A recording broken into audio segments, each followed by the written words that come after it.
हैं आप प्रदेश कांग्रेस कमेटी में।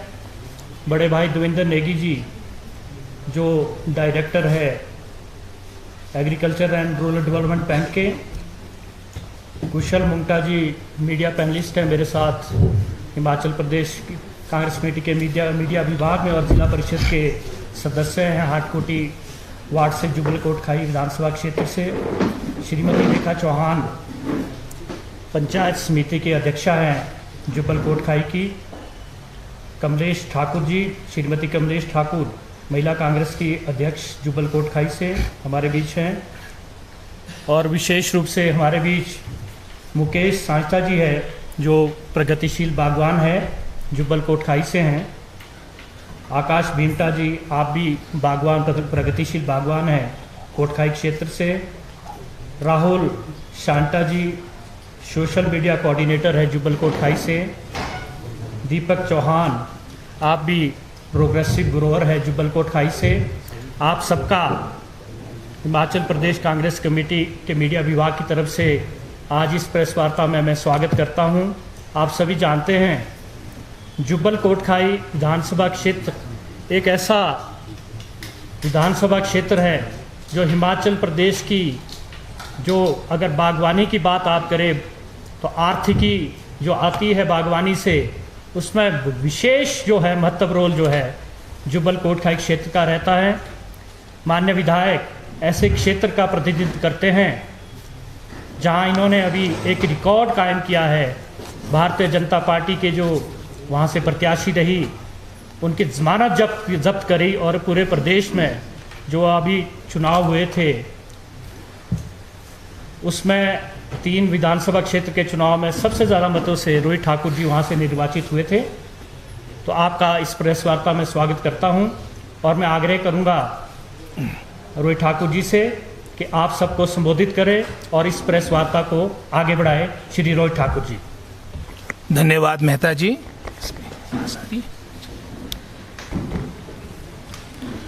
सर्वप्रथम मैं अपनी तरफ से और मेरे साथ जो मेरे सहयोगी हैं जिनका विवरण मेहता जी ने दे दिया है, उनकी तरफ से समस्त अपने पत्रकार बंधुओं का, मित्रों का स्वागत करता हूं। वर्तमान में अगर आप चाहे राष्ट्र की बात हो, प्रदेश की बात हो, हमारा कृषि क्षेत्र, बागवानी क्षेत्र हाशिए पर है। और जो हमारी डबल इंजन की सरकार, चाहे उसमें हम केंद्र की सरकार की बात करें, प्रदेश सरकार की बात करें, वो निरंतर अपनी नीतियों के कारण किसानों को कई तरह की मुश्किलों का सामना करना पड़ रहा है। जहां 2022 जिस तरह से प्रधानमंत्री जी ने वर्ष 2016 में किसानों की आय को दुगना करने का एक वादा किया था, 16 के उपरांत लगभग कोई 7 वर्ष हो चुके हैं। वो आय तो दुगनी नहीं हुई, लेकिन निश्चित रूप से जो लागत मूल्य है, कॉस्ट ऑफ प्रोडक्शन है, वो दुगना हो चुका है। और साथ ही साथ आपकी आय आधी भी नहीं रही। इस प्रेस वार्ता से पहले मैं अपने पिछले, क्योंकि मैं भी एक किसान बागवान हूं, पिछले दशक के अपने सेल प्रोसीड्स देख रहा था, पिछले पर्चे देख रहा था, जो हमारे को 2010-11 में उदाहरण के तौर पे, क्योंकि अभी अधिकतर क्षेत्रों में चाहे लो हाइट की बात है, लो हाइट का तो अब काफी चरम पे सीजन चला है, चाहे मिडिल हाइट की बात, तो हाइट में भी आपकी ऑफ वैराइटीज प्रारंभ हो चुकी है।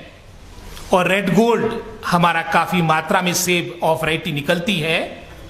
2010-11 में लगभग कोई 1100 के आसपास आपको मार्केट में उसका मूल्य मिला करता था। अगर आप तुलना करेंगे इस वर्ष की, क्योंकि आपकी ऑफ वैराइटीज प्रारंभ हो चुकी है, आपका जो एक एवरेज रेट रेड गोल्ड का है, मात्र 800-900 के आसपास है। इसी तरह से रॉयल का दाम आपका, अगर आप इसी वर्ष की बात करेंगे, 11-12 की बात करेंगे, 2000 से अधिक हुआ करता था। अभी रॉयल पूरे चरम पे प्रारंभ नहीं हुआ और मैं समझता हूं अगर पिछले वर्ष की अगर आप तुलना करेंगे, वो मात्र 1600-1700 के आसपास एक एवरेज रेट किसानों और बागवानों को मिला है। अदानी, जिनके माध्यम से भी मैं समझता हूं बहुत आपका सेब जाता है, उनका जो रेट वर्ष 2021 का था ए ग्रेड वैरायटी का, वो लगभग 72 से 80 रुपये के आसपास था। और ये वो रेट है जो वर्ष 2014 में भी अदानी ने दिया। और जिस तरह से लागत मूल्य बढ़े हैं, उसके एक नहीं अनेकों उदाहरण आपको देखने को मिलेंगे। आपकी पैकेजिंग सामग्री में अप्रत्याशित आपका अनप्रेसिडेंटेड आपका बढ़ोतरी हुई, जहां कार्टन के मूल्य अगर आप पिछले वर्ष की तुलना करेंगे, लगभग कोई 10 से 15 रुपए के आसपास की बढ़ोतरी हुई थी। यही क्रम आपका 22 में चलता रहा। और जहां तक तो ट्रे की बात है, उसमें तो रिकॉर्ड तोड़ लगभग कोई 200 रुपए के आसपास का इजाफा हुआ। पिछले वर्ष लगभग कोई 570 प्रति बंडल आपको ट्रे उपलब्ध थी, आज वो 770-80 पे पहुंच चुकी है। ये सारी बातें हमने सरकार के संज्ञान में महामहिम राज्यपाल महोदय को जून के महीने में मेमोरेंडम दिया था, ज्ञापन दिया था, लेकिन सरकार ने इन बातों को अनदेखा किया। अब जब किसान बागवान सड़कों पे आ चुके हैं, चुनाव को मात्र मैं समझता हूं 1.5-2 महीने शेष रह गए हैं, अब ये आनन फानन में निर्णय ले रहे हैं। उदाहरण के तौर पे अभी जो ये 6% की बात करे कि जीएसटी में कटौती की जाएगी और उसको रिम्बर्स किया जाएगा किसानों और बागवानों को, ये भी मैं समझता हूं एक तरह का अंत में जुमला साबित होगा। मैं पढ़ रहा था जो ये हाई पावर्ड कमेटी बनी है और उसमें जो कंडीशंस लगाई गई है, जिसके माध्यम से 6% आपको किसानों और बागवानों को सेब सीजन के बाद रिम्बर्स होना है, उसमें जो डॉक्यूमेंट्स लगेंगे, उसमें सबसे पहले बागवानी विभाग का एक प्रार्थना पत्र भरना पड़ेगा जो विभाग देगा। इसके अलावा जीएसटी बिल की कॉपी, सेल प्रूफ, कार्टन खरीद का बिल, मार्केट फीस, परिवहन वस्तु की रसीद, बाजार शुल्क, बेचे गए सेब का पर्चा, आधार व बैंक नंबर भी देना अनिवार्य होगा। और आज एक और कंडीशन जो अमर उजाला के माध्यम से मैं पढ़ रहा था, साथ ही साथ बागवानों को एक एफिडेविट भी देना पड़ेगा। एक तरह से मैं समझता हूं किसानों और बागवानों को इन कागजी कार्रवाई में उलझाकर जो मुख्य मुद्दा है उसे ध्यान भटकाने का प्रयास वर्तमान सरकार कर रही है। आवश्यकता ये थी कि जैसे इनको मई के महीने में लग गया था पता कि इस दफा अच्छी एप्पल प्रोडक्शन है, पिछले वर्ष की तर्ज पे अच्छी पैदावार निश्चित थी, सरकार को अपने इंतजाम करने चाहिए थे। इसके विपरीत अगर आप पिछले वर्ष की भी अगर आप तुलना करेंगे, जो एचपीएमसी और हिमफेड की बात ये कर रहे हैं कि हम लगभग कहीं 1 करोड़ का दावा करते हैं, कहीं 50 लाख की बात करते हैं, पिछले वर्ष मात्र 27,000 पेटियां हिमफेड के द्वारा प्रोक्योर हुई जो किसान और बागवानों को दी गई। 1,78,000 पेटियां एचपीएमसी के माध्यम से प्रोक्योर की गई। कुल मिला के लगभग कोई 2 लाख के आसपास का आंकड़ा बनता है, यानी जो टोटल प्रोडक्शन आपकी एप्पल की होती है 3.5-4 करोड़ के आसपास, उसका 1% से कम इंतजाम सरकार ने पिछली वर्ष किया था। और यही क्रम अभी आपका चला, ये सारी बातें कागजों तक सीमित है।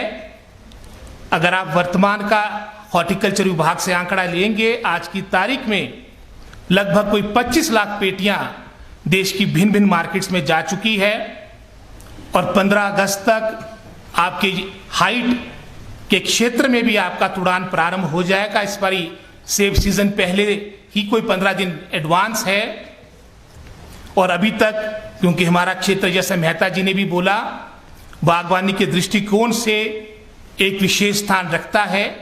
पूरे हिमाचल प्रदेश में 20 से अधिक % का सेब का उत्पादन हमारे क्षेत्र में होता है। मैं अपने क्षेत्र का ही फीडबैक ले रहा था, मात्र कुछ हजार, 20,000 से कम कार्टन्स हमारे क्षेत्र में उपलब्ध है। ट्रेस का तो आज 2 अगस्त हो चुकी है, टेंडर तक कॉल नहीं हुआ। तो ये सारी बातें मैं समझता हूं मात्र अखबारों तक सीमित हो जाएगी। और जैसे मैंने पहले कहा, अभी वैसे ही आचार संहिता का समय विशेष रूप से जिला शिमला में चला है। नगर निगम के चुनाव हो जाएंगे तो फिर आपके 30-35 दिन आपके कोड ऑफ कंडक्ट यहां पर इन्फोर्स होगा और सितंबर के आखिरी और अक्टूबर फर्स्ट वीक में तो वैसे ही आपके हिमाचल के आम चुनाव विधानसभा के होने हैं। आज हमें पैकेजिंग मटेरियल की बात कर रहा था, साथ ही साथ जो किसान बागवान इन बातों को लेकर पिछले वर्ष से लेकर अपनी बात रख रहे थे, आंदोलन कर रहे थे। पिछले वर्ष भी अगर आप देखेंगे, जहां इस वर्ष रिकॉर्ड तोड़ आपके ट्रेस के रेट में इजाफा हुआ, पिछले वर्ष आपके कार्टन के रेट में कोई 15-20 रुपए का इजाफा हुआ था। और जब सरकार के उदासीन रवैये का इसी बात से मालूम होता है कि जब मंत्री महोदय से पूछा गया कि इस पैकेजिंग का क्या करेंगे, उन्होंने एक नई शोध दी थी कि खुले में सेब को बेचो। जब आपकी अदानी के रेट के बाद रेट को घोषित होने के बाद जब आपके प्राइसेस क्रैश हुए थे, मार्केट क्रैश हुई थी, दूसरे मंत्री ने हमारे को इकोनॉमिक्स सिखाई, अर्थशास्त्र का ज्ञान दिया। और अब तो नए भारतीय जनता पार्टी में एक नए मौलवी आए हैं, वो हमारे जो किसान और बागवानों की समस्याएं हैं उसको एक मिथ बता रहे हैं, एक इंटरनेशनल अफेयर्स में एक्सपर्ट होने का दावा कर रहे हैं। आज मैं समझता हूं जो परिस्थितियां किसान और बागवानों के सामने है, उसका मैंने एक उदाहरण पैकेजिंग मटीरियल का आपके समक्ष रखा। इसी तरह से आपका अगर आप खादों की बात करेंगे, पोटाश में ही पिछले 1 वर्ष के अंदर ही दुगना मैं समझता हूं इजाफा हुआ। जो 850 का आपका 50 kg का बैग था वो लगभग 1700 के आसपास पहुंचा। जो आपका NPK 12-32-16 15-15 जो लगभग 1000-1100 के आसपास था वो लगभग 1500 के आसपास पहुंच चुका है। जिसका मुख्य कारण है कि इस वर्ष आपके केंद्रीय बजट में, सेंट्रल बजट में लगभग कोई 35,000 करोड़ के आसपास की कटौती उर्वरक सब्सिडी के घटक में की गई है।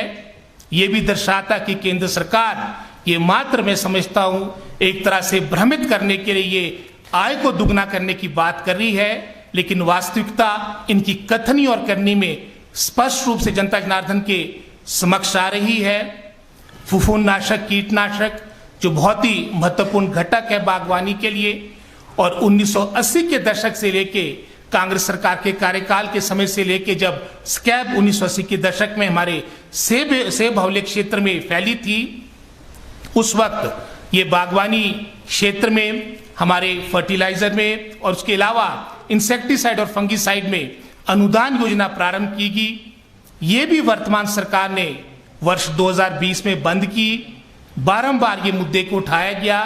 इन्होंने एक नई scheme DBT direct benefit transfer के माध्यम से ये पैसे देने की बात कही थी। लगभग दोनों वित्तीय वर्ष में 2021-22 में और इस वित्तीय वर्ष में भी 22-23 में लगभग कोई 10 करोड़ 10 लाख का प्रावधान किया गया। और लेकिन एक भी किसान बागवान उस अनुदान को लेने के लिए, उस सब्सिडी को लेने के लिए आगे नहीं आया। और मैंने तो विधानसभा के अंदर भी कहा था कि जो आप ये अनुदान की योजना ला रहे हैं, 31 मार्च को आपका टोटल पैसा आपका लैप्स होगा। अब जैसे मैंने पहले कहा कि चुनाव को मात्र कुछ दिन शेष रह गए, मैं महीने भी नहीं बोलूंगा। और किसान बागवान आज आंदोलन ग्रस्त हो चुके हैं, सड़कों पे आ चुके हैं। आज ये निर्णय लिए जा रहे हैं जो इनको बहुत पहले लेने चाहिए थे। ये भी मैं समझता हूं एक तरह से वर्तमान सरकार ने जनता को, किसानों, बागवानों को भ्रमित करने का प्रयास किया है। सड़कें बदहाल है। अभी परसों ही मैं मुख्यमंत्री जी का सिराज दौरा देख रहा था। वहां वो लोक निर्माण विभाग के अपने अधिकारियों को फटकार लगा रहे थे सड़कों की बदहाल स्थिति को देखते हुए।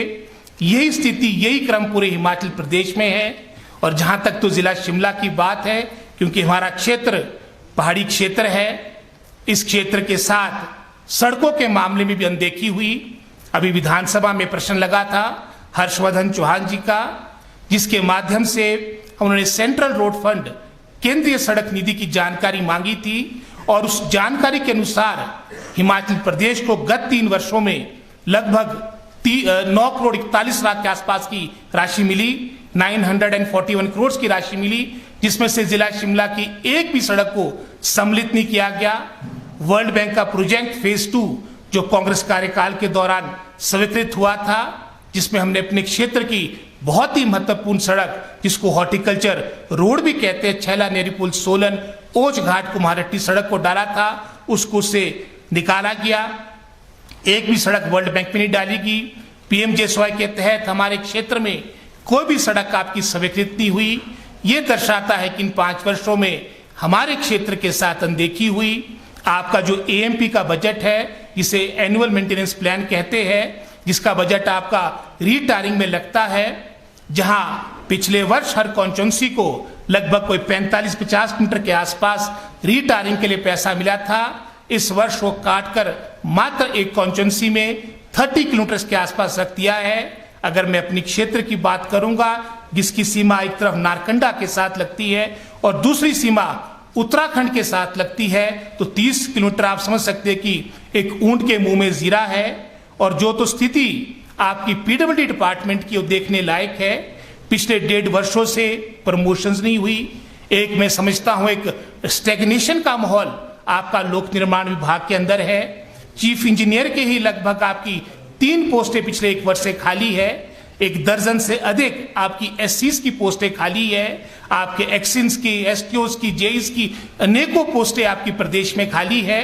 और इस माहौल में किस तरह से लोक निर्माण विभाग कार्य करेगा, आप इस बात का भी मैं समझता हूं अंदाजा लगा सकते हैं। इसी तरह से जैसे मैंने पहले कहा, सड़कें हमारी जीवन रेखा, भाग्य रेखा है और हर सरकार ने इस क्षेत्र को प्राथमिकता दी। लेकिन हमारा जो वर्तमान का आपका वित्तीय वर्ष है 2022-23, इसमें ही अगर आप तुलना करेंगे पिछले वित्तीय वर्ष के साथ 21-22 के साथ, तो लगभग कोई 129 करोड़ के आसपास की कटौती आपकी पीडब्ल्यूडी सेक्टर में हुई है। जो आवश्यकता थी कि सरकार अपने अनावश्यक, अपनी जो वेस्टफुल एक्सपेंडिचर है उसको कर्ब करती, इसके विपरीत इन्होंने पीडब्ल्यूडी जैसे महत्वपूर्ण, मैं समझता हूं, विभाग के बजट में कटौती की है, जिसके कारण हमारे कार्य बाधित हो रहे हैं। ये भी एक मैं समझता हूं बहुत बड़ा एक गलत निर्णय वर्तमान सरकार ने किया है। आपको याद होगा कांग्रेस सरकार के कार्यकाल के दौरान वीरभद्र सिंह जी जब मुख्यमंत्री थे, मैडम विद्या स्टोक्स हमारी हॉर्टिकल्चर मिनिस्टर थी। हमारा 1134 करोड़ का एक महत्वपूर्ण हॉर्टिकल्चर प्रोजेक्ट हमारे क्षेत्र के लिए सैंक्शन हुआ, स्वीकृत हुआ। पहले तो सरकार का यही प्रयास रहा कि किस तरह से इसको हस्तांतरित किया जाए, डाइवर्ट किया जाए, इसको डीरेल किया जाए।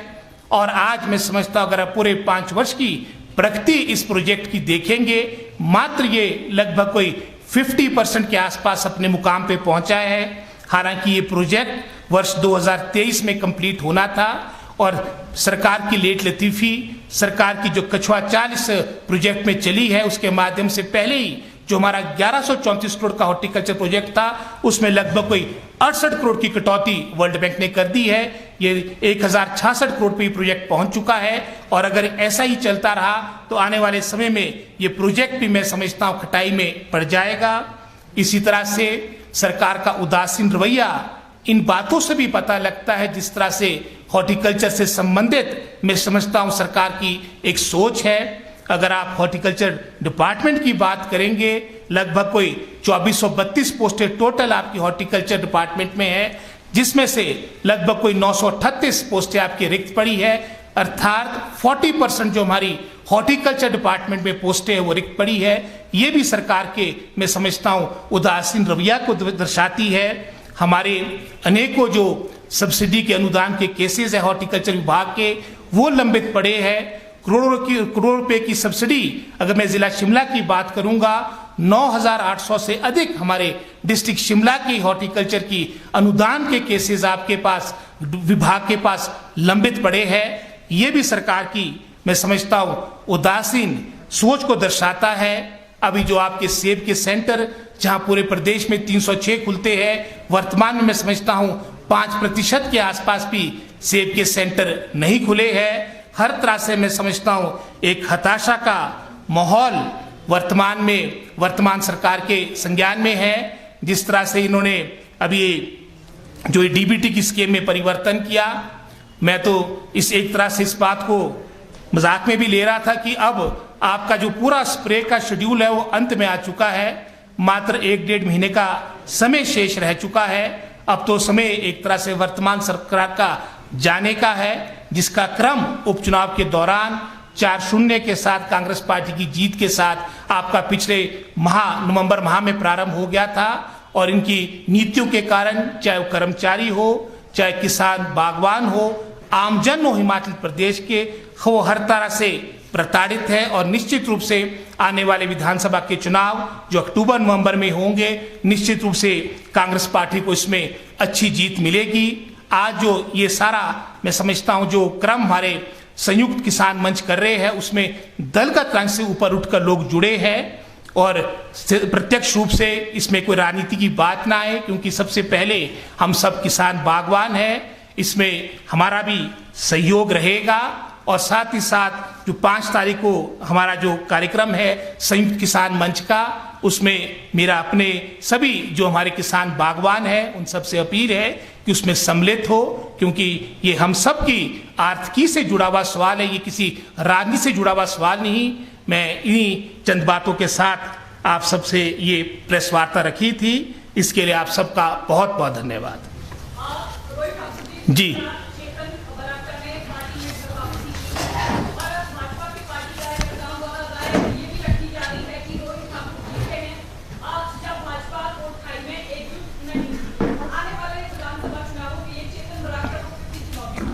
मैडम, मैं 5 चुनाव पहले भी लड़ चुका हूं और ये 6ठा चुनाव होगा जो आने वाला है।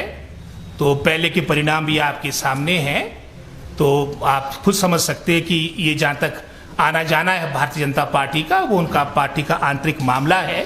तो ये जो चुनाव होगा कोई नया नहीं, और निश्चित रूप से कांग्रेस पार्टी एक अच्छे बहुमत के साथ जुब्बल नावर कोटखाई से जीतेगी। Thank you. जी, आपने सड़कों की बात करी। जुब्बल नावर कोटखाई क्षेत्र में सड़कों की व्यवस्था ठीक नहीं है, और चेतन बरागटा जी बार बार आपके ऊपर आरोप लगा रहे हैं कि जो पूर्व के काम थे उसका श्रेय लेने की आप कोशिश कर रहे हैं। वो तो अपनी आदत से मजबूर है इस तरह का कटाक्ष करने में, लेकिन जहां तक सड़कों की आपने बात कही, ये तुम सौभाग्यशाली कि हमारी ठियो खड़ा पत्थर हाटकुटी रोड कांग्रेस सरकार के कार्यकाल के दौरान मुकम्मल होगी थी।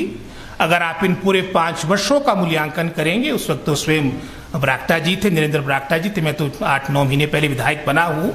हमारे क्षेत्र में मात्र मैं समझता हूँ पूरे हिमाचल प्रदेश में 70 के आसपास आपके लोक निर्माण विभाग की डिविजन्स है। 7 डिवीजन ऐसे जिसमें एक भी आपकी पीएमजेएसवाई के तहत स्कीम सैंक्शन नहीं हुई। उसमें दुर्भाग्यवश जुब्बल कोटखाई भी सम्मिलित है। कोटखाई हमारा अलग से डिवीजन है, जुब्बल में अलग से डिवीजन है, और हमारे दोनों डिवीजनों को इस कार्यकाल के दौरान पीएमजेएसवाई के तहत एक भी स्वीकृति प्राप्त नहीं हुई। सेंट्रल रोड फंड, जिसके बारे में मैंने पहले भी उल्लेख किया, जहां कांग्रेस कार्यकाल के दौरान 12 से 17 के बीच लगभग कोई 30 करोड़ के आसपास की राशि जुब्बल कोटखाई नावर के लिए कांग्रेस कार्यकाल के दौरान सैंक्शन हुई थी। इस कार्यकाल के दौरान जुब्बल कोटखाई तो दूर की बात रही, पूरे डिस्ट्रिक्ट शिमला को कुछ नहीं मिला, वर्ल्ड बैंक में कुछ नहीं मिला। 2-3 जो प्रोजेक्ट विधायक प्राथमिकता के माध्यम से, नाबार्ड के माध्यम से सैंक्शन हुए हैं, उनके भी मैं समझता हूँ कार्य प्रारंभ करने भी ये विफल रहे हैं। इनकी कथनी और करने में अंतर, और जनता जनार्दन बातों को जानती है।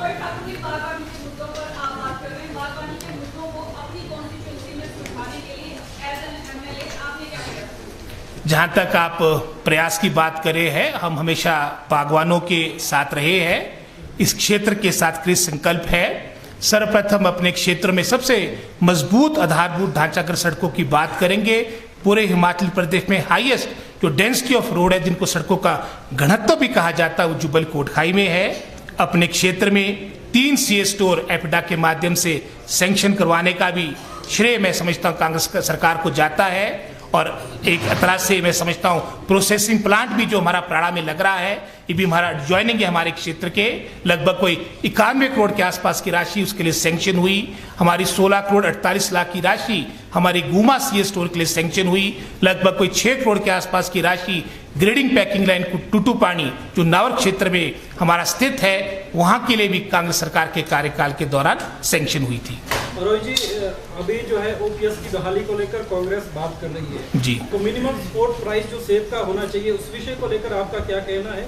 और जो पूर्व की सरकारें रही है, इसमें एमआईएस का जो पैसा था कभी 25 पैसे बढ़ा, कभी 50 पैसे बढ़ा, तो इसको लेकर आप लोगों ने क्यों नहीं बढ़ाया? इसकी बात क्यों नहीं? जहां तक कांग्रेस पार्टी की बात है, जिसमें मैंने पहले भी कहा, हमेशा कृतसंकल्प रहे किसानों और बागवानों के साथ। और इस बात का भी हमें गौरव है कि हिमाचल पहली स्टेट है जब 1980 के दशक में एक पेरिशेबल आइटम यानी एप्पल को एमआईएस के तहत लिया गया था। निरंतर सरकार ने उसको बढ़ाया है और निश्चित रूप से अब कांग्रेस पार्टी सत्ता में आएगी तो ये आगे की ओर रुख निश्चित रूप से लेगी। धन्यवाद। प्लीज लंच भी है तो आप सब